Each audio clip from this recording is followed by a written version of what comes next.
Beatriz, inicio entonces. Ya, Sí, perfecto, doctor, vamos a podemos iniciar. Demos inicio a la clase. Ok, gracias. Se inicia la grabación. Muy bien, buenos días con todos los presentes. Voy a ponerme un audífono en todo caso para que se escuche mejor. Un ratito. Ya está, listo. Bien, muy buenos días con todos los presentes. Rápidamente vamos a empezar con la exposición preparada para el día de hoy. Justamente ya Beatriz me había indicado que vamos a ver el tema, ¿no? Que compete al juzgamiento, ¿no? Ya la semana pasada tuvimos la oportunidad también de ver lo que es la etapa intermedia. Se vincula mucho a esta etapa de juzgamiento que vamos a analizar el día de hoy, ¿no? Sobre todo cuáles son las reglas, las técnicas de litigación que deben tomar en cuenta para afrontar un juzgamiento, obviamente en un proceso común, ¿no? Y sobre esa base desarrollar de la mejor manera la exposición. Vamos a compartir pantalla.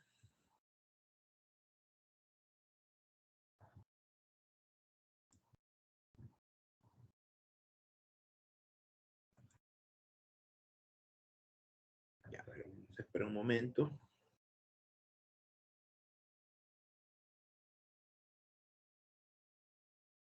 Bien, solamente preguntar, ¿están viendo lo que estoy proyectando en la pantalla, por favor, la PPT?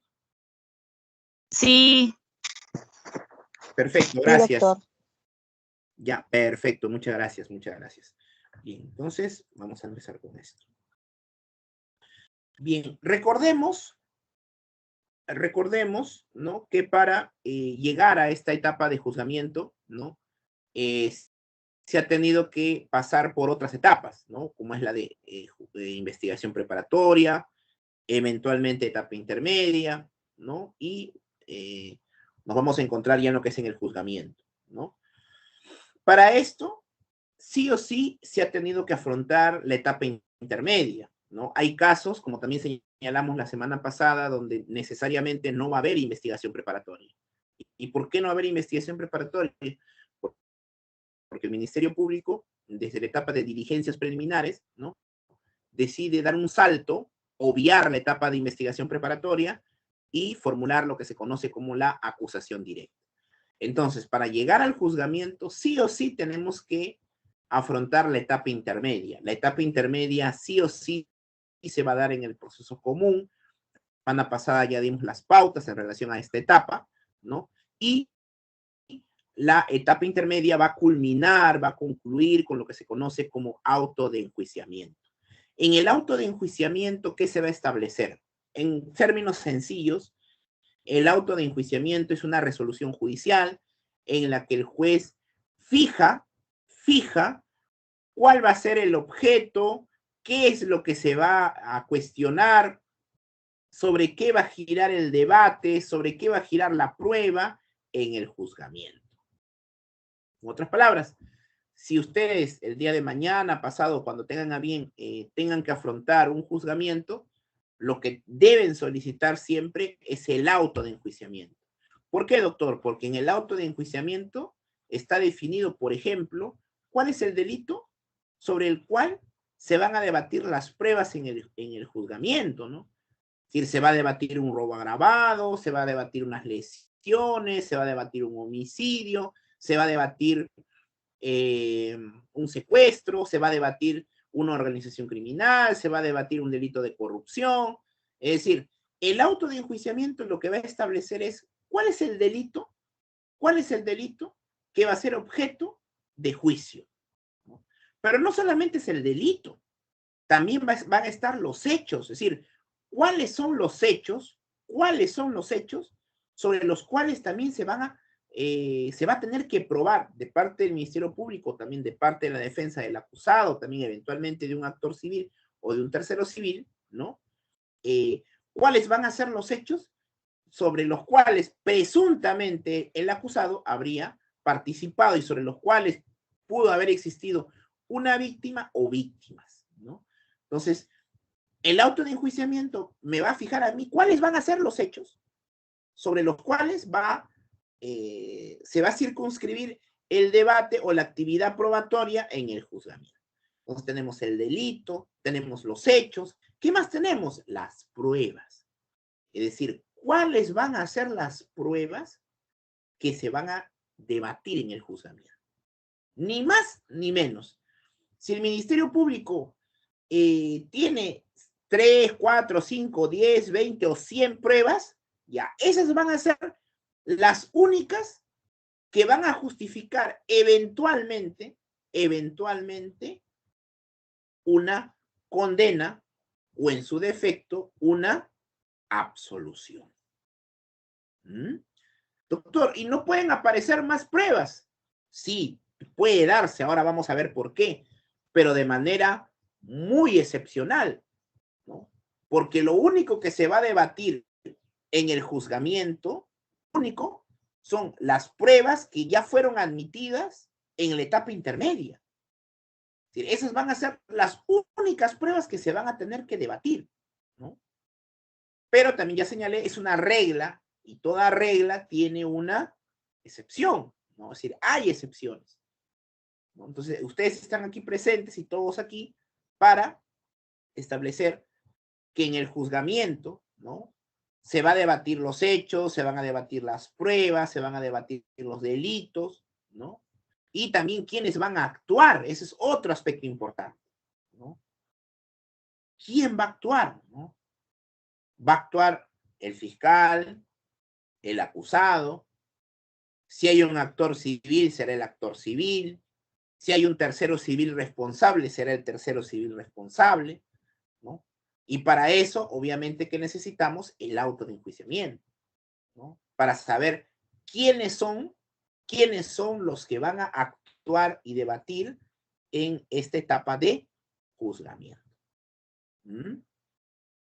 Entonces, doctor, ¿el auto de enjuiciamiento es muy importante? Claro que sí, porque el auto de enjuiciamiento nos va a permitir, en otras palabras, en términos quizás más sencillos, ¿no? Definir cuáles van a ser las reglas de cómo vamos a afrontar este partido de fútbol, ¿no? Esta final denominada juzgamiento, ¿no? Se vamos a decir el árbitro, qué es lo que puede cobrar, qué es lo que no puede cobrar, cómo se podrían meter los goles, de esta manera sí, de esta manera no, hay fuera de juego, hay faltas, ya, todo eso se establece en el auto de enjuiciamiento.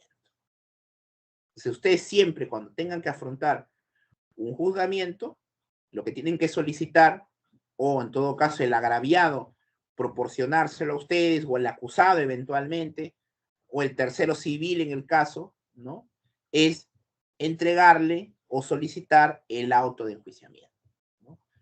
Debería ser así, ¿no? Debería ser así, ¿no? Aunque desgraciadamente pues no hay colegas, ¿no? Que los cambian, ¿no? Y a veces no quieren entregar nada, pues como dicen, ¿no? Lo cual está mal, ¿no? Ese es un consejo también que les doy, ¿no? Si por N motivos, ¿no? El acusado o el actor civil o el tercero civil, pues, ¿no? Nos subroga, ¿no? Porque dice, no, bueno, pues, no, doctor, no me convenció, quiero algo mejor, o lo que fuese, pues, ¿no? Siempre, si ya nos han pagado, ¿por qué negar la documentación o las resoluciones, ¿no? Sencillamente entregárselos, ¿no? No hay ningún problema por ese lado, ¿no? No debería haber problemas por ese lado. Pero desgraciadamente, algunos colegas no piensan de esa manera, ¿no? Lo ven que mal, cómo me ha podido cambiar, pero es que es decisión de las partes, ¿no? Si las partes ya no quieren contar con nuestros servicios, perfecto, ¿no? Perfecto. Bien. Entonces, una vez que ya sabemos qué es el auto de enjuiciamiento, ya sabemos que es una resolución judicial, ya sabemos que se emite en la etapa intermedia, ya sabemos que va a fijar las reglas para un eventual juzgamiento, ¿no? Lo que debemos entender es qué es el juzgamiento, ¿no? El juzgamiento es el juicio oral, es, como bien señalé, prácticamente la etapa principal del proceso. ¿Por qué? Porque acá se va a definir la responsabilidad penal, eventualmente la responsabilidad civil de una persona. Si se va a declarar su culpabilidad o si se va a confirmar su inocencia. Entonces, es la etapa más importante del proceso penal, ¿no? Y como señalamos también, el proceso, mejor dicho, el juzgamiento, va a tener como base el auto de enjuiciamiento. Y el juzgamiento se va a centrar o va a regirse en virtud a los principios de oralidad. El juicio es oral, todo pedido, toda observación, todo alegato se va a plantear de manera oral. ¿Es público? Claro. Bueno, ahora la publicidad está un poco restringida, básicamente porque los que participan en la audiencia o los que asisten a la audiencia tienen que contar con un enlace de Google Meet, ¿no? Si no cuentas con ese enlace, no puedes ingresar a la audiencia, ¿no? Entonces, algunos cuestionan, dicen, ¿no? El prejuzgamiento vulnera el principio de publicidad, ¿no? Porque antes los juicios eran públicos, tú, como cualquier ciudadano, salvo aquellos casos de delitos privados, como por ejemplo difamación, calumnia, injuria, o delitos de carácter sexual, ¿no? O cuando los agraviados fueran menores de edad, obviamente que de alguna otra manera este principio de publicidad no se va a aplicar en ese tipo de casos, ¿no? Pero fuera de esto, fuera de esos casos, ¿no? Nosotros antes podíamos asistir libremente a un juicio, ¿no? Un juicio penal. Ahora no lo es, no hay este principio de publicidad, se ha visto afectado, sobre todo en este contexto de la pandemia. Inmediación, porque todo el juicio se tiene que realizar con presencia de jueces, es decir, durante todas las sesiones del juicio tienen que estar presentes los jueces, que dependiendo del caso será un juez unipersonal o dependiendo del caso también van a ser jueces colegiados, ¿no? Jueces unipersonales, jueces colegiados. ¿Siempre tiene que estar presente un juez en audiencia de juicio? Sí. Sí. Siempre tienen que estar presentes. Y si no están presentes, ¿no? Esto va a constituir el quiebre del juzgamiento. ¿Qué significa? Que tiene que retrotraerse prácticamente todo el juicio, ¿no? Se tendrá que retrotraer todo el juicio, ¿no? Y el último principio es el de contradicción, ¿no? ¿Por qué, doctor? Porque durante todo el juicio, ambas partes, sobre todo el acusado y el Ministerio Público a través de un fiscal, ¿no? Siempre van a tener la oportunidad de contradecir sus afirmaciones, sus pretensiones, sus impugnaciones, es decir, siempre se va a dar paso a esto de la contradicción. Por ejemplo, ¿no? Quizás la defensa del acusado está cuestionando alguna decisión jurisdiccional o en todo caso está objetando una pregunta ante un interrogatorio, ¿no? Entonces siempre se le va a correr traslado al Ministerio Público. Lo mismo va a ocurrir con el fiscal, ¿no? Si el fiscal objeta una pregunta, se le corre traslado a la otra parte. Si el fiscal plantea algún incidente, por ejemplo, un cambio de acusación, igualmente también se le va a correr traslado a la defensa del acusado. Y así, siempre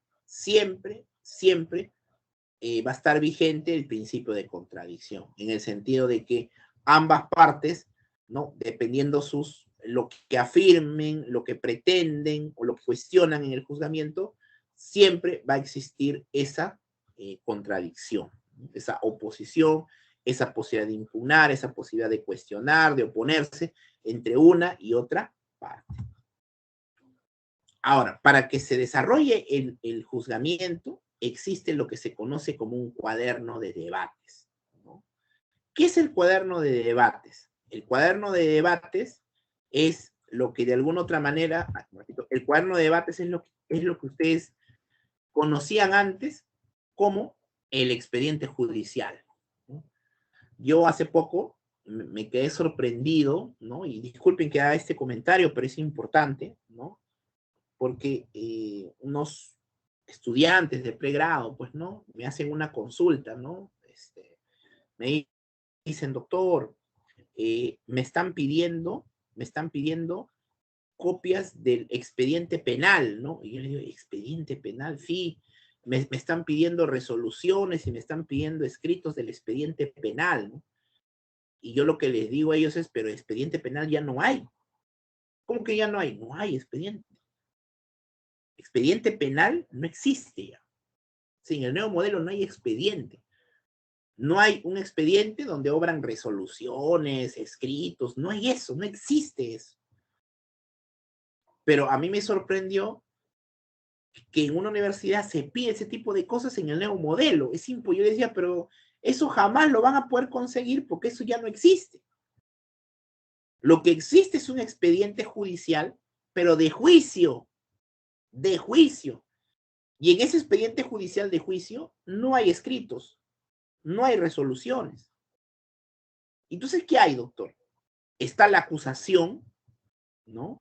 Está el auto de enjuiciamiento, está el auto de citación a juicio oral y están las actas de las sesiones del juicio. Nada más. Nada más. No hay escritos, no hay otro tipo de resoluciones, no hay.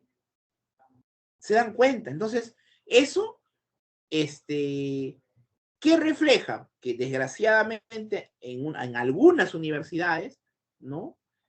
No hay un conocimiento correcto de lo que es el nuevo modelo. Pues no es decir, imagínense pedirle ese tipo de cosas a los estudiantes que jamás lo van a poder encontrar porque no existe eso, ¿no? Lo que ha pasado en ese tipo de casos es que seguramente el profesor que está llevando la asignatura de procesal penal, ¿no? Aún está con el chip, pues, del antiguo modelo, pues, ¿no? Está con el chip del antiguo modelo y obviamente le está pidiendo cosas a los alumnos que actualmente, sencillamente, ya no están vigentes, ¿no? Ya no están vigentes, ¿no? Entonces, sobre esa base, el cuaderno de debates, ¿no? Es el expediente, entre comillas, pero del juicio, no del proceso, del juicio. Está la acusación, el auto de enjuiciamiento, el auto de citación a juicio oral y las actas de las sesiones, ¿no? Todas las sesiones del juzgamiento, ¿no? Constan en actas, ¿no? Acta de la sesión del lunes 25 de octubre, ¿no? Acta de la sesión del miércoles 27 de octubre, acta de la sesión del viernes 29 de octubre. Eso es lo que ustedes también tienen que tomar en cuenta, ¿no? A ese expediente del juicio se le llama cuaderno de debates. Técnicamente es un cuaderno de debates, pero también se le puede denominar expediente de juzgamiento, ¿ya? Expediente del juzgamiento, no del proceso, sino solo y exclusivamente del juzgamiento. Ahora, ¿cómo se inicia ya el juicio? Ya. Lo primero es, o son, mejor dicho, los alegatos de apertura. ¿Quién realiza los alegatos de apertura? Sí o sí, el Ministerio Público, a través de su fiscal, varón o mujer, va a formular los alegatos de apertura. ¿Quién más? En la defensa del acusado, ¿no? También va a dar sus alegatos de apertura. Si hubiera un actor civil, también el actor civil va a brindar sus alegatos de apertura. Si hubiera un tercero civil responsable, también va a brindar sus alegatos de apertura, ¿no? Y nadie más. Nadie más, nadie más. Entonces alguien por ahí va a decir, doctor, ¿y el agraviado? No, el agraviado a través de su abogado no da alegatos de apertura. Pero el agraviado también es un sujeto procesal. Claro, es un sujeto procesal. Pero para efectos del juzgamiento, el agraviado no va a dar alegatos de apertura. Salvo que el agraviado se haya constituido en actor civil, ¿no? Si el agraviado se constituyó en actor civil, ¿no? En actor civil, en ese caso, sí, el actor civil va a formular sus alegatos de apertura, ¿no? Y eventualmente también, si existiera un tercero civil responsable, también va a brindar sus alegatos de apertura. Pero más allá de estos cuatro sujetos, fiscal, acusado, actor civil y tercero civil, más allá de eso, ellos van a ser los únicos que van a poder actuar, participar activamente en el juzgamiento. Y son los que van a, en principio, a brindar sus alegatos de apertura. Pregunta, ¿en qué consisten los alegatos de apertura? Porque esto sí ya forma parte de lo que es las técnicas de litigación. Miren, los alegatos de apertura, en términos muy sencillos, es la propuesta que hacen las partes al juez o a los jueces. Propuesta, es decir, en otras palabras, es lo que le van a ofrecer a los jueces que va a suceder en el juicio. Por ejemplo, el fiscal va a ofrecer que en relación a determinados hechos se ha cometido un delito y este delito fue cometido por tal persona y sobre esos hechos, sobre este delito y sobre esta persona hay pruebas y esas pruebas resultan suficientes para que se emita una condena. Ya está. Eso va a decir el fiscal. ¿Qué está proponiendo? ¿Qué está ofreciendo? Está ofreciendo que hay hechos, está ofreciendo que hay delitos, está ofreciendo que hay una persona o personas que han cometido ese delito y para lo cual existe prueba suficiente que va a ser actuada, es decir, que se va a actuar durante el juzgamiento. Ya, un momento, por favor.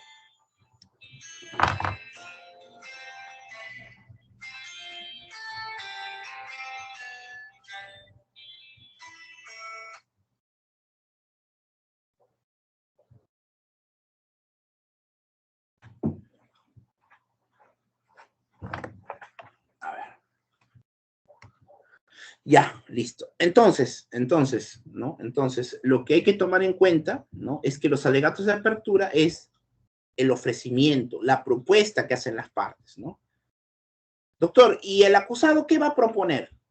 Lo que va a proponer el acusado es que en relación a esos hechos, en relación a ese delito y en relación a determinada persona o persona, no hay prueba suficiente o en todo caso se va a configurar o se va a acreditar duda razonable o en todo caso no se va a poder probar la participación de esta persona, en este caso el acusado, o el delito no se va a poder configurar, ¿no? Entonces es lo que el abogado, sea en este caso del acusado, le va a ofrecer a los jueces. ¿Qué le ofrezco? Que mi cliente es inocente porque en este juicio se va a acreditar que se ha configurado duda razonable. O en todo caso, que en este juicio se va a acreditar que la prueba postulada por el Ministerio Público resulta insuficiente. O también se va a poder postular que en el juicio, ¿no? No se va a poder probar cuál ha sido la participación de mi patrocinado en relación al delito que se le está imputando. O también lo que se puede decir es que en este juicio no se va a poder acreditar el delito sobre el cual se le está acusando a mi patrocinado. Listo. Eso es lo que va a ofrecer la defensa del acusado, en términos sencillos, ¿no? El actor civil, ¿qué va a ofrecer? Bueno, lo que va a ofrecer el actor civil es que durante el juicio se van a acreditar los daños, ¿no? Y para eso tiene como medios de prueba A, B, C, D, por ejemplo, ¿no? Y en virtud de esos medios de prueba sobre la base de esos daños se va a determinar en el juicio una reparación civil. Ya está, concreto.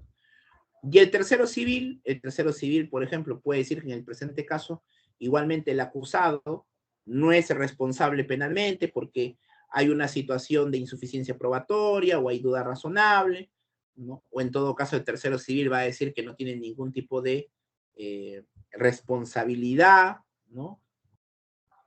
Que en todo caso, si bien existe una responsabilidad penal, pero no existe una responsabilidad civil, ¿no? Porque recordemos que en el proceso penal, la responsabilidad penal es diferente a la responsabilidad civil, ¿no? Entonces, esos aspectos van a tener que plasmarse en los alegatos de apertura, ¿no? Algunos también van a decir, ¿y el tiempo de los alegatos de apertura? Bueno, generalmente, ¿no? En casos comunes, que son los que van a afrontar ustedes, y yo también afronto ese tipo de casos, los alegatos de apertura les dan en promedio entre 2, 5 o 10 minutos, pero muy excepcional, ¿no? Así que es algo muy concreto, es algo muy preciso, 2 a 5 minutos, ¿no? Quizás en el caso de la fiscalía un poquito más, de 5 a más, pero más allá de eso, el, el, el, el juez o los jueces no le van a dar más tiempo a ustedes. Entonces tienen que tener, no piensen que en los alegatos de apertura van a comenzar a desarrollar prueba, eso no se hace, no se desarrolla prueba, no se hacen opiniones técnicas, es solamente lo que ustedes van a proponer que va a suceder en el juzgamiento, nada más. Es decir, es lo que ustedes van a proponer, lo que ustedes van a ofrecer, que va a ocurrir en el juzgamiento. Solamente eso y nada más que eso. Entonces, muy puntual, muy preciso, muy concreto. Ahora, luego de eso, si luego de los alegatos de apertura, ¿no? Doctor, y una pregunta, ¿hay la posibilidad también de que no se formule alegatos de apertura? Ya, es una muy buena pregunta, ¿no? Hay que tomar en cuenta también que puede pasar, ¿no? Que el acusado quiere acogerse a una conclusión anticipada, ¿no? Entonces, en ese caso, ¿qué va a ocurrir? Bueno, en ese caso lo que va a ocurrir es que también ustedes como abogados del acusado, ¿no? Pueden reservarse sus alegatos, ¿no? ¿Qué significa la reserva de los alegatos? Que cuando le pregunten a ustedes como abogados del acusado, ¿no? Y les pregunten, ¿no? Si va a formular o no sus alegatos, ¿no? Sencillamente solo digan, bueno, me voy a reservar los alegatos porque hay la posibilidad de una conclusión anticipada. Ah, ya, listo. Ya, muy bien. Hay la posibilidad. No se sabe si se va a dar o no se va a dar. Ahora, si ustedes obviamente están convencidos a que en el juicio se va a acreditar, o mejor dicho, se va a confirmar la inocencia de sus patrocinados o de su patrocinado, ¿no? En ese caso, pues no van a hacer reserva, no van a proponer, ya sé que voy a ofrecer esto porque mi cliente es inocente, pues ya, listo. Pero si existe la posibilidad, ¿no? De una conclusión anticipada, entonces ustedes le pueden decir al colegiado que se van a reservar sus alegatos, ¿no? Se van a reservar sus alegatos. Ya, doctor, entonces, si estoy convencido que mi cliente es inocente, hago mis alegatos de apertura. Pero si mi cliente por ahí es culpable y mejor negocio por si acaso, a ver en la negociación, o quizás el imputado acepta, pues no, que es culpable, ¿no? Iba a significar un descuento significativo de la pena a imponerse a esta persona, ¿no? Entonces puede ser, pues, ¿no? Que efectivamente se acepte la conclusión anticipada y en ese caso me voy a reservar los alegatos, ¿no? Bien, ahora, luego en los alegatos se le va a preguntar al acusado, ¿no? Si es autor, si es culpable, no es culpable, si acepta los hechos o no acepta los hechos, puede aceptar los hechos, pero no la pena ni la reparación civil, puede ser que tenga varios delitos, mejor dicho, se le haya acusado sobre varios delitos, puede ser que acepte un delito y no los otros delitos, si son varios acusados, puede ser que unos acusados acepten que sean culpables y otros no acepten, ¿no? O sea, hay todas estas posibilidades, ¿no? Todas estas posibilidades. Vamos por la primera, que no acepte, pues, ¿no? El acusado dice que soy inocente, pues. Inocente, sí, inocente. Perfecto. Usted se cae inocente, entonces sí, inocente. Perfecto. Usted es inocente, se presume su inocencia, se respeta eso.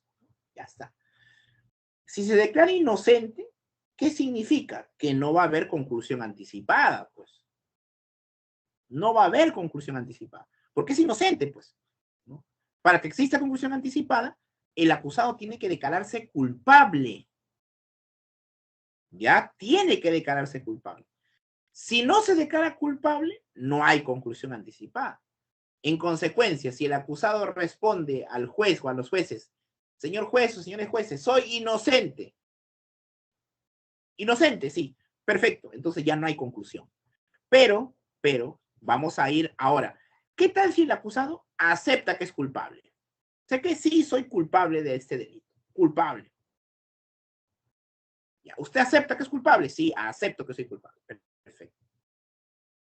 Como usted ha aceptado que es culpable, ¿no? Ya no va a haber juicio, pues. Ya no va a haber juicio.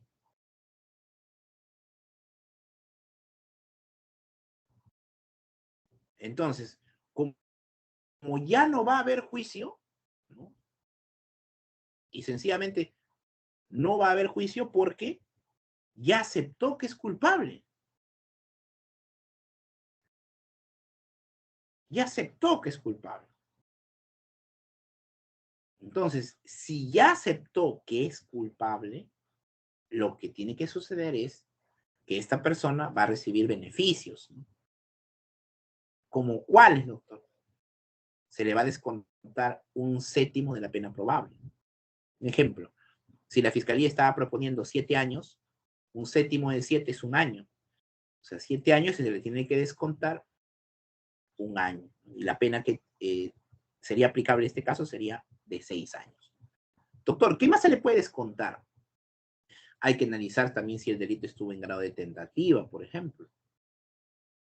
Si estuvo en grado de tentativa, hay que descontar, ¿no? Dependiendo de la circunstancia del caso, 1 año, 2 años, 3 años, 4 años. ¿No? Hay que tomar en cuenta la edad también, ¿no? Quizás era menor de 21 años. Ahí también se descuenta quizás un año, quizás 2 años. Quizás tiene más de 65 años, ¿no? O tuvo más de 65 años, ¿no?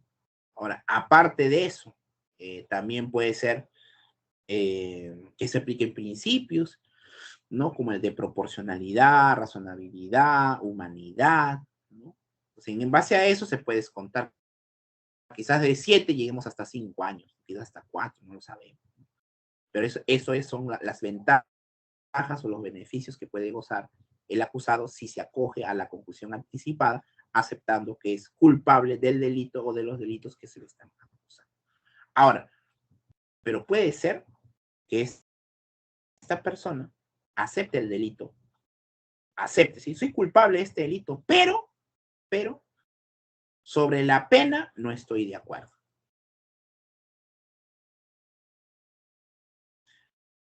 El fiscal en la acusación proponía 15 años. Yo con mi conclusión quiero que me impongan 10. Y la fiscalía ha dicho que no. A lo mucho te puedo descontar 3 años. No, muy poco. Pues, señor juez, voy a aceptar el delito, voy a aceptar los hechos, pero no acepto la pena. 15 años es demasiado. ¿No acepta la pena? No. Ya, entonces, ¿qué va a ocurrir? Que por la pena va a haber juicio, pues. ¿Que va a haber el juicio? Sí. ¿Para qué? Para ver si corresponde o no que le apliquemos 15 años, o quizás 13, o quizás 12, quizás 10. Obviamente que él, al reconocer que es culpable del delito, sí o sí, se le va a descontar el séptimo. Es decir, el séptimo ya lo tiene ganado, ¿no? Pero va a existir el juicio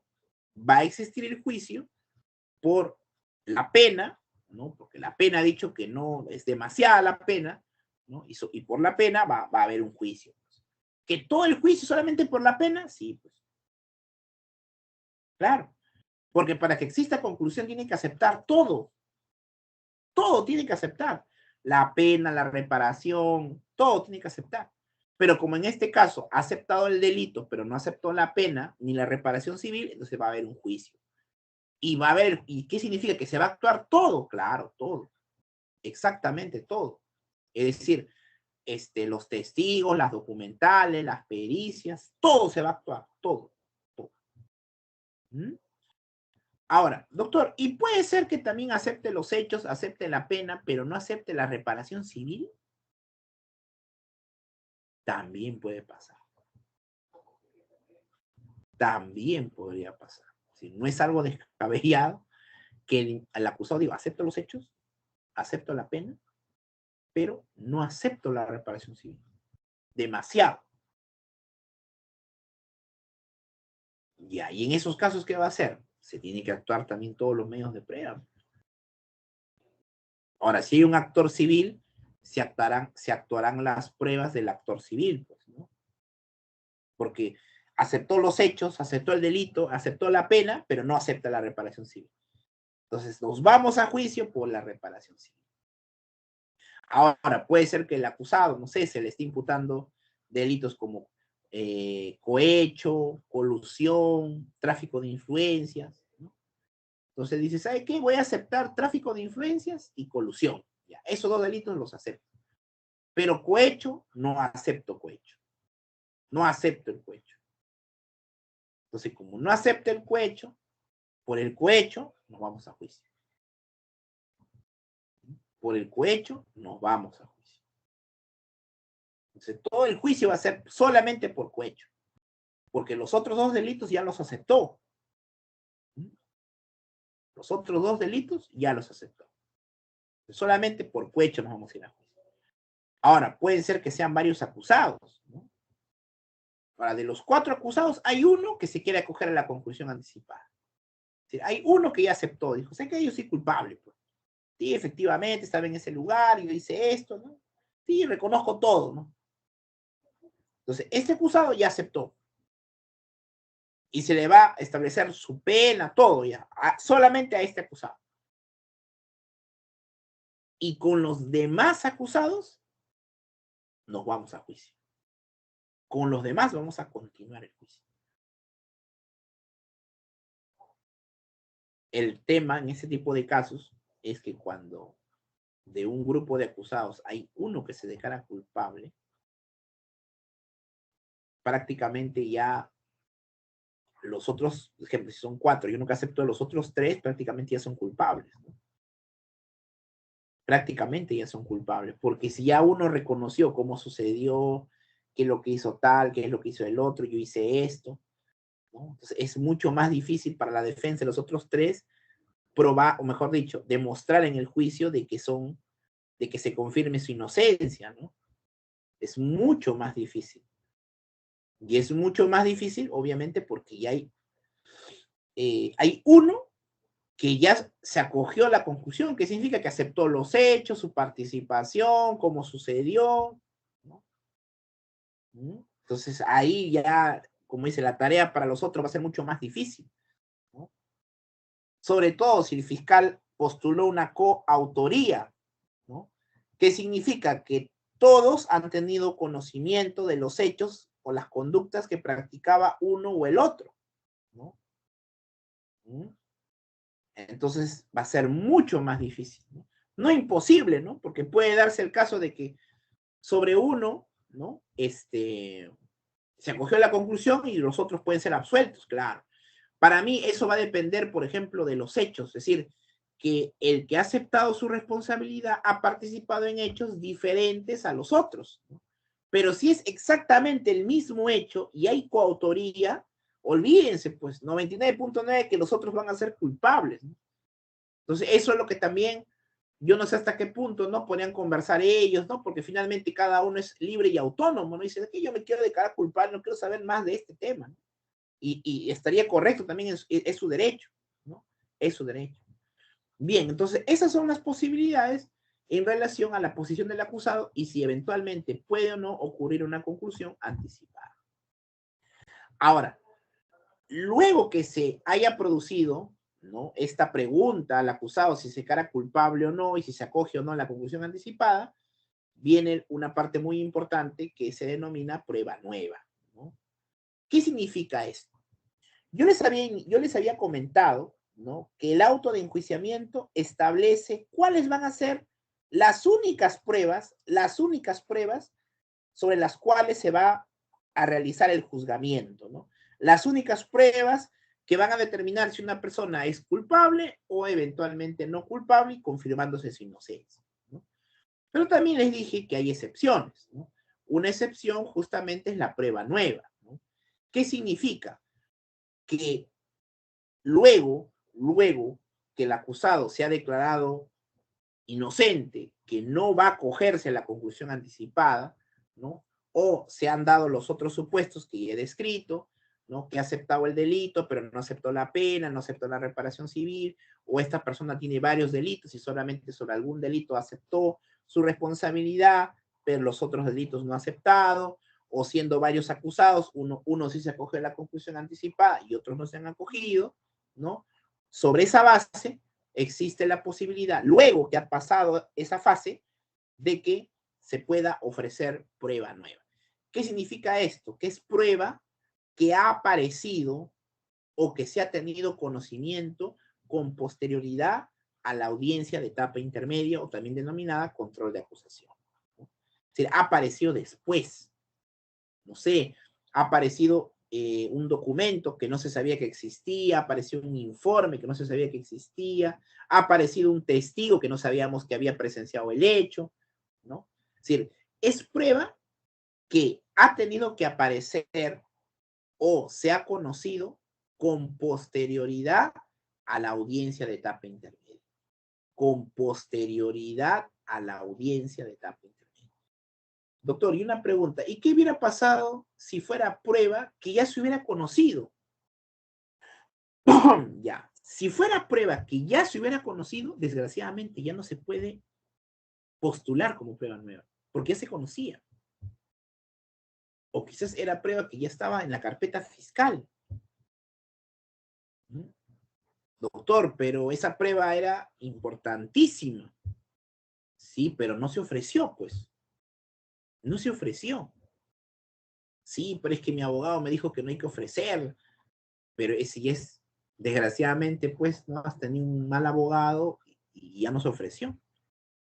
Ahora ya no se puede. Porque sobre estas pruebas ya se tenía conocimiento. Ya se tenía conocimiento.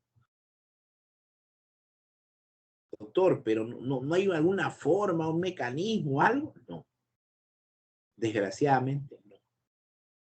Si la norma es muy clara, ¿no? Solamente se puede ofrecer prueba nueva a aquella que se ha conocido o ha aparecido con posterioridad a la audiencia de etapa intermedia, también denominada control de acusación. Si ya se sabía antes y no se ofreció, ya no se puede hacer nada. Ahora, ¿qué hubiera pasado si hubiera sido prueba que sí se ofreció, pero que no se admitió? Es decir, en etapa intermedia se ofrecieron testigos, documentales, pericias, y el juez de la etapa intermedia los rechazó. Los rechazó. Entonces, ¿qué hago yo? Quiero insistir. Quiero reiterar que se admitan, ¿no? Que se admitan, ¿no?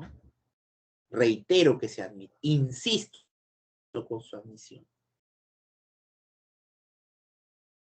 Insisto con su admisión.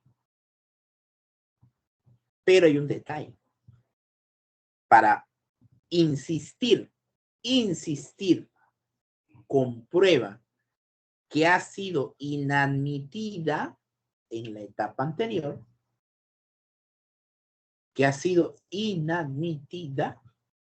se requiere una especial argumentación.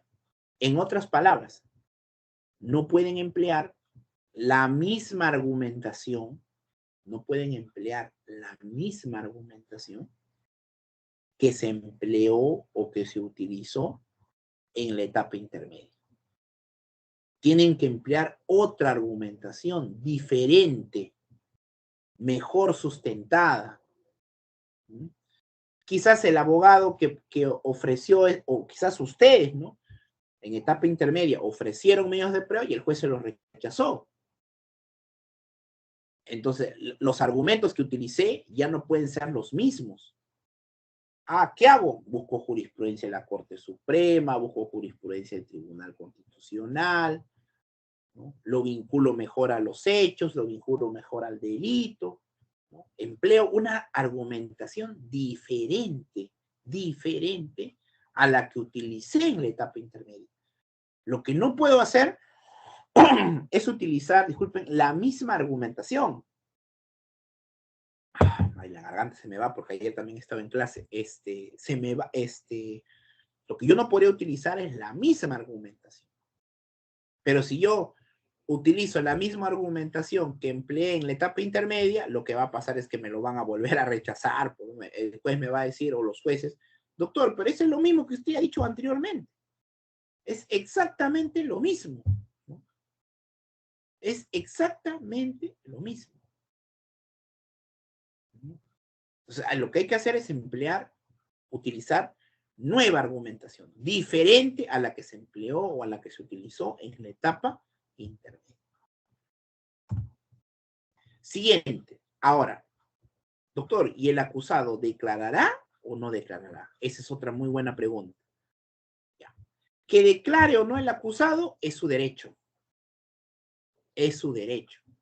Si quiere declara, o si quiere declara al final, o si quiere no declara tampoco. Eso ya depende de él. Es decir, él, el acusado, puede declarar desde el inicio, al final o a la mitad del juicio. Es decir, el acusado en cualquier momento del juicio puede declarar. En cualquier momento del juicio, el acusado puede declarar.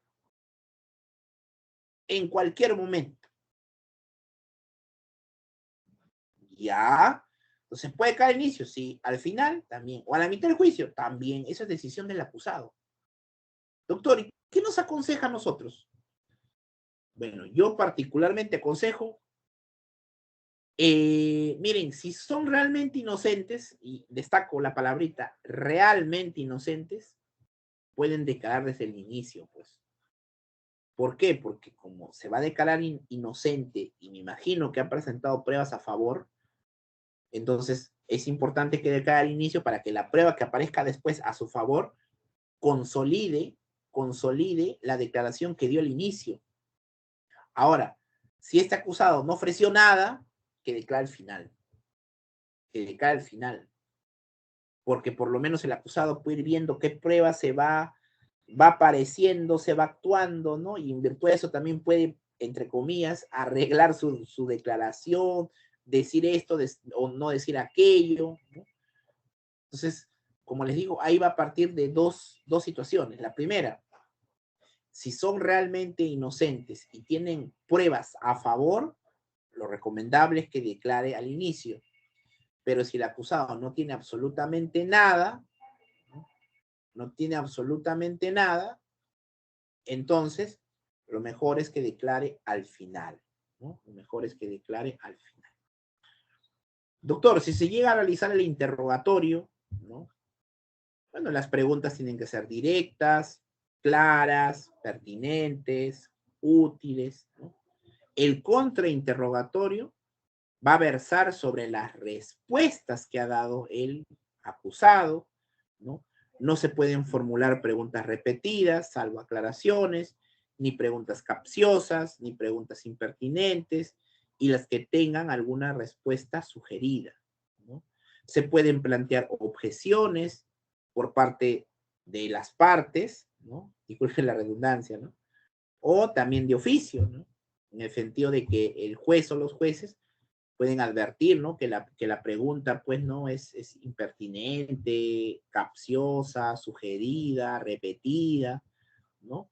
Entonces el propio juez puede decir, no, esa pregunta, a ver, esa pregunta, a ver, señor abogado, ¿qué ha dicho? Dicen, no, pues ya repetí, ya declaró sobre esa pregunta. Ah, ya, disculpe, señor juez, ya, listo. Señor abogado, esa pregunta es sugerida. Ah, no, disculpe, vamos a reformular, ya está. O también puede ser que el fiscal diga, objeción, ¿no? Pregunta sugerida, ¿no? Objeción, pregunta repetida, objeción, pregunta capciosa, objeción, pregunta impertinente. Entonces, sobre eso se va a versar el interrogatorio y el contrainterrogatorio. No se olviden que en el interrogatorio las preguntas tienen que ser abiertas, mientras en el contrainterrogatorio las preguntas son abiertas y cerradas, Ah, doctor, eso quiere decir que el contrainterrogatorio es mucho mejor que el interrogatorio, porque en el interrogatorio solamente las preguntas pueden ser abiertas, no pueden ser cerradas, en el sentido de sí o no, o en el sentido de A o B. En cambio, en el contrainterrogatorio, las preguntas pueden ser abiertas y también cerradas. La desventaja del contrainterrogatorio es que en el contrainterrogatorio solo se puede preguntar sobre las respuestas que ha dado, en este caso, el acusado. Es decir, no se puede preguntar sobre hechos que no hubiera introducido el declarante, ¿no? Un ejemplo, ¿no? La fiscalía ha centrado todo su interrogatorio en el hecho del 15 de abril, por ejemplo. ¿Ya? Todo sobre el 15 de abril, 15 de abril, 15 de abril, 15 de abril. ¿Ya? Pero hay otro hecho del 16, Pero sobre el 16 no le ha preguntado nada. La pregunta es, ¿yo le podría preguntar sobre el 16? No. ¿Por qué? Porque el fiscal solamente le ha preguntado sobre el día 15 y el declarante, acusado, testigo, solamente ha respondido sobre el hecho 15, el hecho del 15 de abril. En ningún momento ha declarado o ha dado respuestas sobre lo que ocurrió el 16, por ejemplo. Doctor, pero eso vulnera mi derecho de defensa. No, no ha vulnerado tu derecho de defensa. Lo que ha pasado es que ese órgano de prueba, salvo que, bueno, en el caso del acusado no va a haber ningún problema, porque en ese caso sí se pueden hacer preguntas, sí se puede preguntar sobre todo, pero en el caso de que fueran testigos, ¿no? En el caso que fueran testigos, ya es diferente, ¿no? Porque si fue el testigo de la fiscalía, ¿no? El testigo de la fiscalía, ¿no? Entonces, la fiscalía es el que puede realizar el interrogatorio sobre preguntas abiertas, ¿no? Entonces, tú cuando haces el contrainterrogatorio, vas a poder formular las preguntas, pero solo en base a las respuestas que ha dado el testigo, ¿no? Y si el testigo declaró solamente sobre el hecho del 25 de octubre, le vas a poder preguntar sobre los hechos del 25 de octubre. No le podrías preguntar sobre los hechos del 26, porque la fiscalía diría, pero un momentito, señor abogado, ustedes conocen las técnicas de litigación. Usted en el contrainterrogatorio solamente le puede preguntar sobre las respuestas que ha dado el testigo. Más allá de eso, usted no le puede preguntar. Más allá de eso, usted no le puede preguntar. Sí, pero yo también quiero preguntar. Es que usted no ofreció ese testigo. Pues. Por eso que la semana pasada les dije que ustedes pueden ofrecer las mismas pruebas que la fiscalía. ¿Y eso para qué, doctor? Para que sobre ese testigo que ofrece la fiscalía, que ustedes también quieren que sea su testigo, ustedes también le puedan hacer preguntas abiertas, pues, ¿no? ¿Por qué? Porque si no, les van a poder hacer preguntas abiertas, pero sobre los hechos que solo ha respondido. Más allá de eso, no se lo van a poder hacer. En cambio, si es tu testigo, a tu testigo le puedes preguntar de todo, ¿no? Siempre y cuando sean preguntas abiertas, pero le puedes preguntar de todo. En cambio, si es un contrainterrogatorio, ya no se le puede preguntar de todo, porque solamente le puedes preguntar sobre las respuestas que ha dado y sobre los hechos que ha respondido. Más allá de esos hechos, no le puedes preguntar. Aunque pasa algo en la realidad, ¿no? ¿Qué es lo que pasa? Un paréntesis a todo esto, ¿no?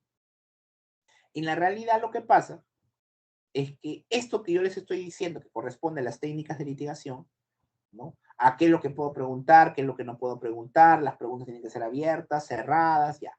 Todo esto que para mí no es nada del otro mundo. Es decir, quien interroga, si es tu testigo, preguntas abiertas. Si yo hago el contrainterrogatorio, puedo hacer preguntas abiertas y también cerradas, pero solo en base a las respuestas que ha brindado el testigo. Más allá de eso, no le puedo preguntar. Ya, muy bien.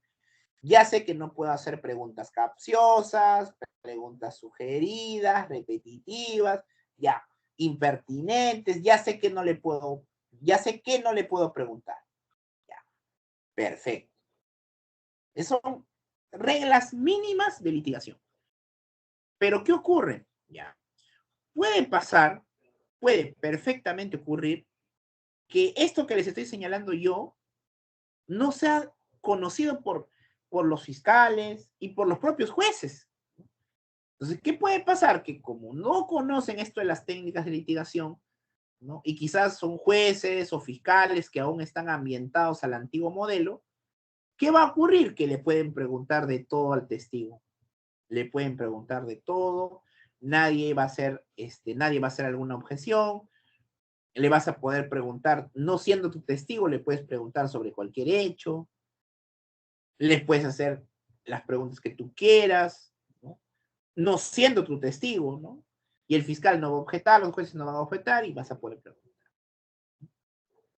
Doctor, pero eso está mal, ¿no? Porque se supone que hay reglas y técnicas, sí, pues, pero todavía en el nuevo modelo, sobre todo en Lima,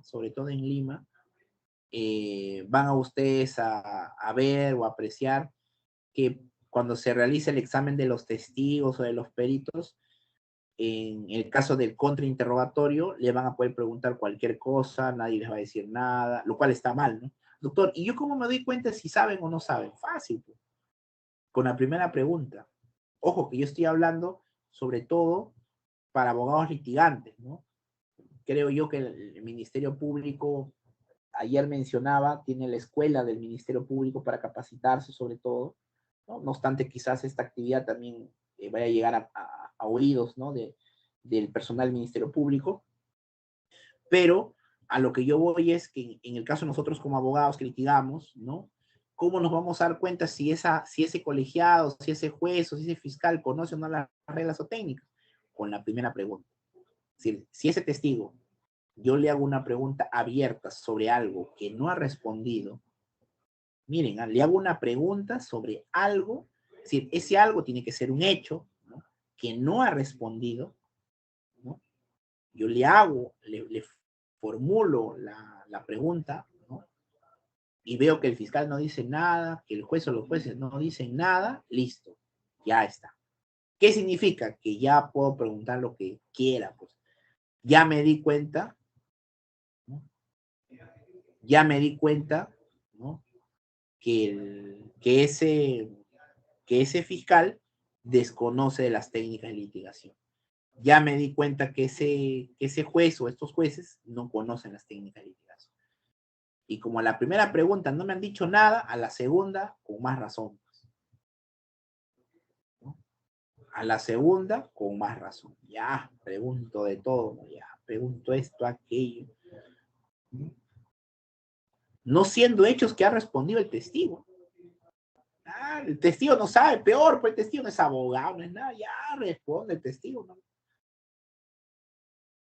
Salvo que el testigo sea abogado, ¿no? Quizás el testigo se dé cuenta y diga, oiga, pero usted me está preguntando sobre hechos que yo no he respondido, ¿no? Salvo que el testigo se dé cuenta de eso. Pero si el testigo no se da cuenta de eso, sigue preguntando, sigan, ¿no? Entonces, eso quizás lo van a ver en Lima, ¿no? En Lima sí van a ver esa situación. ¿Y por qué en Lima, doctor? Porque recordemos que en Lima recién se está implementando el nuevo modelo, pues, ¿no? Entonces, esto de las técnicas de litigación, de cómo interrogar, de cómo contrainterrogar, ¿no? En ese caso, pues, sencillamente, ¿no?